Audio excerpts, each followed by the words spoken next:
தமிழஞ்சங்களுக்கு கோடங்கியின் அன்பு வணக்கம்.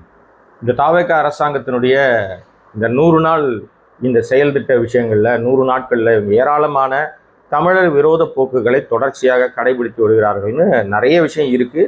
தமிழ்நாட்டு மக்களுக்கு கொடுத்த வாக்குறுதிகளை ஒன்று கூட நிறைவேற்றாத மிக மோசமான நிர்வாகம் தான் இப்போ நடத்தப்பட்டு கொண்டிருக்கிறது. சட்டம் ஒழுங்கு பிரச்சனை குறித்து சட்டமன்றத்தில் மிக முக்கியமான கவன ஈர்ப்பு தீர்மானம் பேசுகிற நேரத்தில் கூட முதலமைச்சராக இருக்கிற சப்பு விஜய் ஒரு பத்திரிகையினுடைய ஒரு தொலைக்காட்சி தொடக்க விழாவுக்கு போய் அதை ரிப்பன் வெட்டி திறந்துகிட்டு இருக்காரு. அங்கே போய் ஒரு பேசலை. அங்கே போயிட்டு அவர் எப்படி பேசிடுவார்? முத்து உதிர்ந்துரும் இல்லையா? அங்கே போய் ஏதோ ஒரு வேலையை பார்த்துட்டு இருக்காரு. சட்டமன்றத்தில் கடும் அமளி துமளியாக இருந்தது. சட்டம் ஒழுங்கு பிரச்சனை, போதைப்பொருள் பயன்பாடு, பல சிக்கல்கள் குறித்து அசம்பிளியில் பேசிகிட்டு இருக்காங்க. அவர் ஆப்சண்ட் ஆகிட்டார். நம்ம நேற்று கூட வெளியிட்ட காணொலியில் முதல்வர் ஆப்சண்ட்னு சொன்னோம் இல்லையா? அந்த ஆப்சண்ட் நேரத்தில் அவர் போனது இந்த ஒரு தொலைக்காட்சி தொடக்க விழாவுக்கு போயிருக்காரு. இப்போ நம்ம பேச போகிற பொருள் அது இல்லை. இப்போ என்ன அப்படின்னு சொன்னால், தமிழ்நாட்டில் வாகனங்கள் பஸ் போக்குவரத்து இருக்கு இல்லையா? இந்த போக்குவரத்து அந்த வாகனங்களில் நடத்துனர் அந்த கண்டக்டர் டிக்கெட் கொடுக்குறாங்க இல்லையா? இவர்கள் பற்றாக்குறை. அதனால் பல வழித்தடங்களில் பேருந்துகள் நிறுத்தப்பட்டிருக்கு. பல வழித்தடங்களில் பற்றாக்குறையினால் ஒப்பந்த அடிப்படையில் நடத்துனர்களை எடுப்பதற்கான சூழ்நிலை இப்போது உருவாகி இருக்கிறது. இந்த நடத்துனர்கள் என்பவர்கள் தற்காலிக பணியில் அமர்த்தப்படுவார்கள். கிட்டத்தட்ட அவர்களுக்கு ஒரு 28,000 ரூபா வரைக்கும் மாத சம்பளம், ஓய்வூதியம் மாத சம்பளம் கிடைக்கும். அது ஆக்சுவலாக கரெக்டாக டேட்டாவோட சொல்லணும்னா 27,600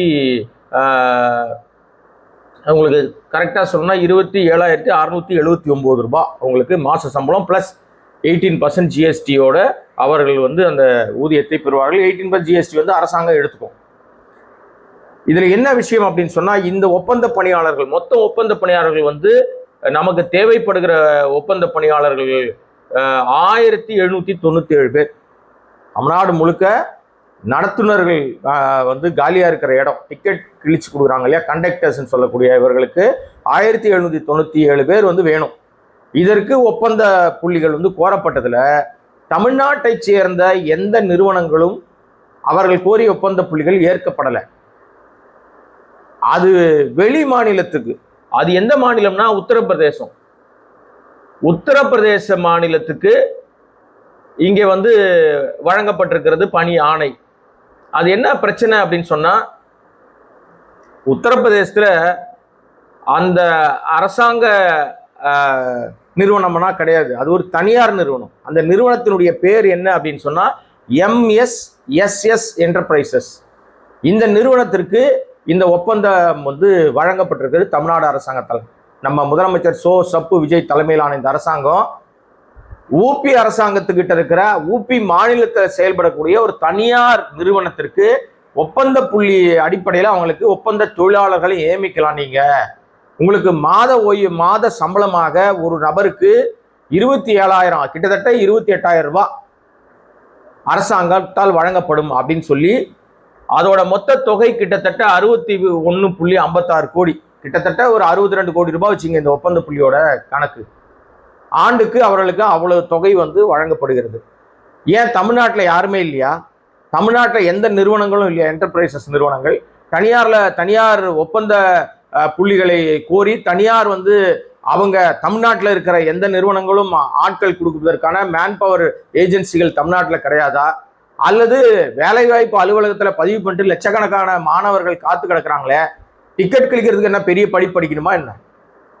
எந்த ஊருக்கு போகிறான், எங்கே போகிறீங்க, அந்த ஊருக்கான ஸ்லாப் தெரிய போது அந்த டிக்கெட்டை கிழிச்சு கொடுக்க போறீங்க, அவ்வளோதானே தவிர வேற என்ன தெரியணும்? இதில் பெரிய கொடூரம் என்னன்னா, இந்த நடத்துனர்களாக நியமிக்கப்படுகிற உத்தரப்பிரதேசத்தை சேர்ந்தவங்க அந்த நிறுவனம் ஆளை யாரை கால்ஃபர் பண்ணோம்? ஊபியிலேருந்து ஒரு நிறுவனம் காசு கொடுத்து டெண்டர் எடுக்குது. அந்த டெண்டர் எடுக்கிற அந்த நிறுவனம் யாரை நியமிக்கும்? தமிழ்நாட்டில் இருக்கிறவனை நியமிக்கும், உத்தரப்பிரதேசத்தில் இருக்கிறவனை தான் நியமிக்கும். அவனுக்கு மொழி சிக்கல் வரும். பஸ்ஸில் போகும்போது நான் வடபழனிலேருந்து நான் அம்ஜிகரை போகணும், வடபழனிலேருந்து நான் அண்ணா நகர் போகணும், அல்லது இந்த இடத்துல இந்த இடத்துக்கு போகணும் அப்படின்னு சொல்லி அவனுடைய மொழியில கேட்டான்னா, உத்தரப்பிரதேசம் வரவனுக்கு தமிழ் மொழி தெரியலன்னா அவன் என்ன செய்வான்? ஆக இது மொழி சிக்கலும் வரும். மாநில மொழி உரிமையும் மாநில நிர்வாக உரிமையும் மாநிலத்தினுடைய ஒட்டுமொத்த உரிமையையும் காவு கொடுக்கிற கேவலமான கேடுகட்ட அரசாங்கமாக சப்பு விஜயிலான அரசாங்கம் நடந்துகிட்டு இருந்தா இதை எப்படி நம்ம வந்து அவர்களுக்கு ஆறுதலாகவோ அல்லது அவங்க கரெக்டா பண்றாங்கன்னு இப்படி பேச முடியும்? இப்ப நம்முடைய காணொலிகளை பார்க்குற பல பேருக்கும் தொடர்ச்சியாக விஜய் குறித்து இவர் ஏதோ சொல்லிக்கிட்டே இருக்காருன்னு தான் தோணுமே தவிர நம்ம பேசுகிற அந்த உண்மைத்தன்மை புரிய மாட்டேங்குது. இப்போ நம்ம உள்ளூர்ல யாரும் வந்து படிச்சுட்டு வேலை வாய்ப்புக்காக பல லட்சம் பேர் காத்து கிடக்குறானே, ஒப்பந்த அடிப்படையில் அவனுக்கு வந்து அந்த வேலையை கொடுங்க.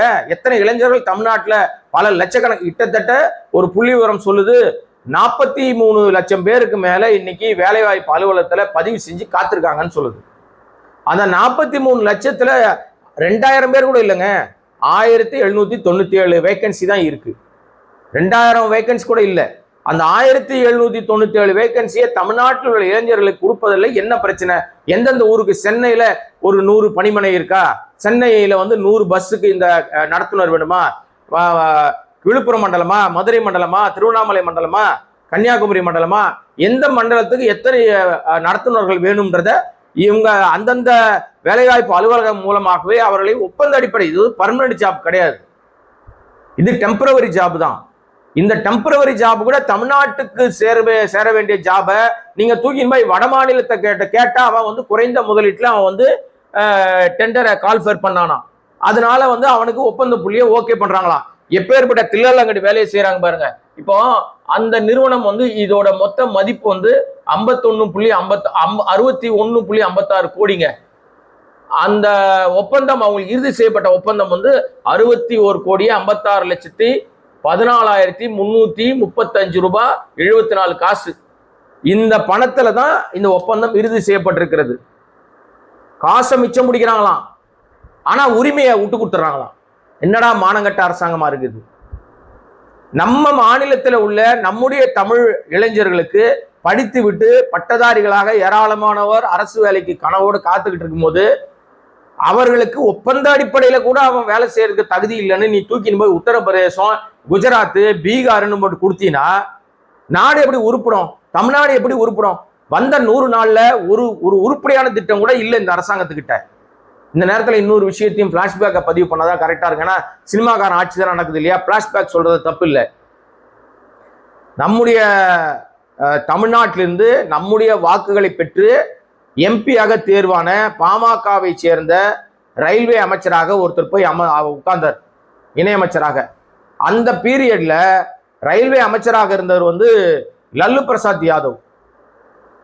உங்களுக்கு எல்லாம் தெரியும், ரயில்வே பயங்கர நஷ்டத்துல இருக்கும்போது அவர் அந்த பதவியில வந்து உட்கார்ந்தாரு.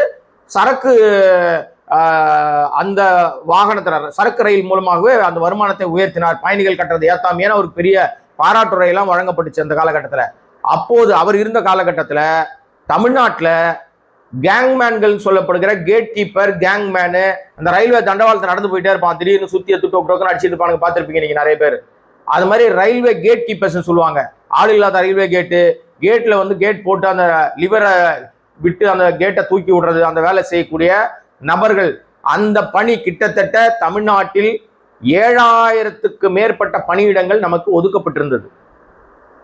ஒரு பணி 2 பணி கிடையாதுங்க, 7000 பணிகளுக்கு மேல் இந்த தமிழ்நாட்டில் கேட் கீப்பர் பணி, கேங்மேன் பணின்னு ஒதுக்கப்பட்டுச்சு. அது அத்தனை பணியிடங்களையும் அன்றைக்கு ரயில்வே அமைச்சராக இருந்த ஏகே மூர்த்தியினுடைய கட்சி அன்றைக்கு என்ன பண்ணுச்சுன்னா அப்படியே ஒட்டுமொத்தமாக அது அப்படியே அந்த லல்லு பிரசாத் யாதவுக்கே தாரை வார்த்து விட்டது. நீங்க ஆளை போட்டுங்க அப்படின்னு சொல்லி இவங்க ஒரு மிகப்பெரிய ஆதாயத்தை அடைந்து கொண்டதாக அன்றைய காலகட்டத்தில் கடுமையான விமர்சனத்துக்கு உள்ளானார்கள். அப்படி அது விமர்சனம் வந்து அப்போது ஏற்பட்ட போது அதை நாங்க அப்படிலாம் பண்ணவே இல்லைன்னு பொய் சொன்னாங்க. இன்றைக்கும் நீங்க போய் ரயில்வே நிலையங்கள்ல அந்த ஆளில்லா ரயில்வே கேட்டு அந்த லிவர் தூக்கி விடுற அந்த கேட் கீப்பர்ஸ், கேங்மேன்ஸ் பெரும்பாலானோர் வட இந்தியவர்களா இருப்பாங்க. தமிழ்நாட்டில் ஒதுக்கப்பட்ட வேலை வாய்ப்பை அப்படியே தாரை வார்த்தது பாமக. இவங்க தான் தமிழர்களுக்கு அப்படியே பெருசா வாரி கூச்சி அப்படி நட்டு புடுங்கிடுவேன்னு பேசுவாங்க. இது ஒரு பிளாஷ்பேக். ஆக இங்க அதிகாரம் வருகிற வரைக்கும் அப்படியே அதிகாரத்தை தாங்க நாங்க உங்களுக்காகவே வாழ்க்கையை அர்ப்பணிச்சிருக்கோம்னு பேசுவானுங்க. அதிகாரத்துல வந்து உட்கார்ந்த உடனே தமிழர்களை கிள்ளுக்கிரியாக மதிச்சு தூக்கி போட்டு ஏறி மிதிச்சுட்டு போயிட்டே இருப்பாங்க. அதைத்தான் இன்றைக்கு தாவேக அரசாங்கமும் செய்து வருகிற வரை வந்த உடனே மாற்றம், ஒரு செகண்ட்ல மாற்றம், சொடுக்கலாம் போட்டார், ஒரு செகண்ட்ல மாற்றம் நடந்துரும். அப்படியே நான் வந்தேன்னா பாலாரம் தேனாரம் ஓடும் அப்படின்னு வாய் கிழிய வடை சுட்டவர் தான் நம்முடைய முதலமைச்சர் சப்பு விஜய். இப்போ 1797 நடத்துனர் பணியிடங்கள் கூட ஊப்பிக்கு போயிருக்கு. இது யார் கேட்கறது? இப்போ அந்த சங்கங்கள் எல்லாம் போராடுறாங்க, அந்த ஒப்பந்தத்தை வந்து கேன்சல் பண்ணுங்க, நாங்க ஒத்துக்க மாட்டோம். ஏற்கனவே பல ஒப்பந்தங்கள் அப்படி வேறு மாநிலத்தை சேர்ந்தவர்கள் தான் வழங்கப்பட்டிருக்கு. இன்னைக்கு பஸ் கழுவுறதுல ஆரம்பிச்சு, பஸ் துடைக்கிறதுல ஆரம்பிச்சு, பராமரிப்பு பணிகள் வரைக்கும் ஒப்பந்ததாரர்கள்லாம் அவன் எந்த ஊருக்காரனா நார்த் இந்தியன் தான் வேலை செய்யறான். எப்படி கிடைச்சது? இந்த மாதிரி தான். இப்படியே விட்டுக்கிட்டே இருந்தீங்கன்னா ஒரு கட்டத்தில் தமிழ்நாட்டில் வேலை செய்வதற்கு நார்த் இந்தியன் தான் ஃபுல்லா எல்லா வேலையில இருப்பான். இன்னைக்கு தேசிய வங்கிகள் அனைத்திலுமே நிர்வாக பொறுப்பு, முக்கிய பொறுப்பு, மேனேஜர்ஸா உட்கார்ந்துருக்க எல்லாரும் நார்த் இந்தியன் தான். நீங்க தமிழ் தெரிஞ்சாலோ இங்கிலீஷ் தெரிஞ்சாலோ கூட பேச மாட்டான், ஹிந்தியில தான் பதில் சொல்லுவானுங்க. அவசரத்துக்கு போய் உதவி கேட்க முடியாது. நீங்க உங்க பணத்தை, உங்க கை காசை நீங்க சிறுக சிறுக சேமிச்ச தொகையை கூட பேங்க்ல எடுக்க போனோம்னா 54 கண்டிஷன் போடுவான். அவனுக்கு மொழி புரியாதுன்னு சொல்லி ஏமாத்துவானுங்க, அயோக்கியத்தனம் செய்வானுங்க. இது தேசியமயமாக்கப்பட்ட வங்கிகள்ல இந்த அட்ராசிட்டி காலங்காலமா நடந்துகிட்டு இருக்குது. இதையெல்லாம் தட்டி கேட்க வேண்டிய இடத்துல இருக்கிற மாநில அரசாங்கம் வேடிக்கை பார்த்து கொண்டிருக்கிறது. இப்போ இந்த நிதி ஒதுக்கீடு, இந்த ஒப்பந்த புள்ளி, இந்த ஒப்பந்த பணியாளர்களோட விஷயத்துல உத்தரப்பிரதேசத்துக்கு கொடுக்க வேண்டிய அவசியம் என்ன? தமிழ்நாட்டில் ஆளே கிடையாதா? தமிழ்நாட்டு இளைஞர்களே கிடையாதா? தமிழ்நாட்டில் எந்த நிறுவனமும் இல்லையா? நடத்துவதற்கு ஆட்களை மேன் பவர் தர்றதுக்கு நிறுவனமே கிடையாதா? பொய் சொல்றதுக்கு தான் நிறுவனம் வச்சிருக்கீங்களா? ரூட் மாஃபியா மாதிரி, வாய்ஸ் ஆஃப் காமன் மாதிரிலாம் போய் பரப்புறதுக்கு தான் நீங்க எல்லாம் நிறுவனம் நடத்திக்கிட்டு இருக்கீங்களா? மேன் பவர் தரமாட்டீங்களா? எவ்வளவோ இருக்குங்க தமிழ்நாட்டில். தமிழ்நாட்டு இளைஞருடைய அனைத்து கனவுகளும் கனவா தான் போயிட்டு இருக்கு. ஆக இந்த செயலை செய்த இந்த அரசாங்கத்துக்கு, குறிப்பாக போக்குவரத்து துறைக்கு, இதை இறுதி செய்த யாராக இருந்தாலும் அவர்கள் கடுமையான கண்டனம்.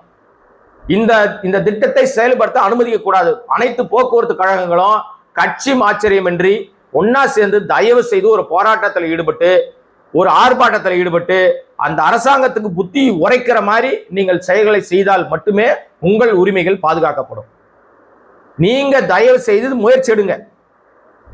ஏன்னா டிரைவர் தமிழ்ல இருப்பாரு, டிக்கெட் கேஸ் கொடுக்குறவன் இந்திக்காரனா இருப்பான். நான் இந்திக்காரர்களை குறைத்து பேசல, அதை முதல்ல புரிஞ்சுங்க. இங்க என் மாநிலத்துல என் மாநில உரிமை, என் மாநில மக்களுக்கு, என்னுடைய தமிழ் உறவுகளுக்கு கிடைக்க வேண்டிய வேலையை நீ தூக்கி போய் கொடுப்பிய. உத்தரப்பிரதேசல தமிழ்நாட்டு ஆட்கள் வேலை கொடுப்பானா? இங்குள்ள நிறுவனம் அங்க ஒப்பந்த புள்ளி போட்டா அது ஓகே ஆகுமா? முதல்ல இந்த ஒப்பந்த புள்ளி போடுறதே முதல்ல காரி துப்புனுங்க. இந்த நடைமுறையே தப்பு. எவனோ ஒருத்தன் எங்க இருந்தோ போடுவானா ஒப்பந்த புள்ளி, ஓகே பண்ணுவாங்களா? ஒப்பந்த புள்ளி கோருவதற்கான தகுதி கிரைட்டீரியா தமிழ்நாட்டில் இருந்தவர்கள் மட்டும்தான் இந்த ஏலத்துல கலந்துக்க முடியும், இந்த டெண்டர்ல கலந்துக்க முடியும்ன்ற ஒரு சட்ட திருத்தத்தை அவையில கொண்டு வரணும். இதை எதிர்கட்சிகள் தயவு செய்து எடுத்துட்டு போய் முன்னாடி வைங்க. இந்த ஆளுங்கட்சிக்கு ஒரு மண்ணும் புரியல, ஒரு கன்றாவையும் தெரியல, ஒரு இழவும் தெரியல. இழவு விழுந்தா கூட அதில் ஆதாயம் தேடுகிற கேடுகட்ட அரசாங்கமா தான் இந்த அரசாங்கம் இருக்கிறது. ஆகவே மக்களே, இந்த செயல் மிக மிக கண்டனத்துக்குரிய செயல். நாம நினைக்கலாம் ஏதோ கண்டக்டர் வேலை தானேப்பா, அவன் என்னப்பா காசை கொடுத்தா கிழிச்சு கொடுக்க போறான் டிக்கெட்டான்னு நினைப்பீங்க. நம்முடைய உரிமையை பறிபோகிற வேலை, நம்முடைய இளைஞர்களுடைய வாய்ப்புகளை தட்டி பறிக்கிற வேலை. இதை அனுமதிக்க முடியாது, அனுமதிக்கவும் கூடாது. இந்த அரசாங்கம் என்ன செய்ய போகிறது? எதிர்கட்சிகள் இதை எப்படி கொண்டு போறாங்க? இப்ப தொழிற்சங்கங்கள்லாம் இப்ப போராட்டத்துக்கு நாங்கெல்லாம் எதிர்ப்பு தெரிவிக்கிறோன்றாங்க. அது எந்த அளவுக்கு போகிறது? நிச்சயமாக ஒரு பெரிய பிரளயம் வெடிக்கும். அதுக்கு முன்னாடி இந்த அரசாங்கம் உணர்ந்து கொண்டால் நல்லது. நம்முடைய சேனலை சப்ஸ்கிரைப் பண்ணாம பார்த்துட்டு இருக்க அன்பு மக்களை சப்ஸ்கிரைப் பண்ணுங்க, சப்போர்ட் பண்ணுங்க, போன்ற பல விஷயங்கள் பேசலாம். நன்றி, வணக்கம்.